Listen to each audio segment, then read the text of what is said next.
माझं नाव नबीद ढोलगे, वय 24 वर्ष. मला किडनीचा प्रॉब्लेम निघाला होता. माझा क्रिएटिन लेवल 15.7 वर होता. डॉक्टरच्या वेळेवर उपचाराने आणि वेळेवर सल्ल्याने माझं डायलिसिस झालं, 3 डायलिसिस. त्याच्याने माझं क्रिएटिन लेवल 1 वर आला. त्याच्यानंतर माझं डायलिसिसची मला आवश्यकता नाही पडली आणि आज मी बरा आहो वेळेवर उपचाराने. Doctor Dikshit sir, super speciality hospital Chandrapur इथे माझं उपचार झालं आणि माझी किडनीची पण बायोप्सी झाली.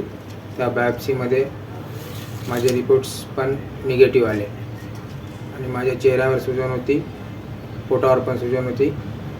आता सुजन वगैरे काहीच नाही आहे आणि मी आज बरा आहो. मला डायलिसिसची आता आवश्यकता नाही पडेल त्याच्याने उपचाराने. नंतर मेडिसिन चालू आहे.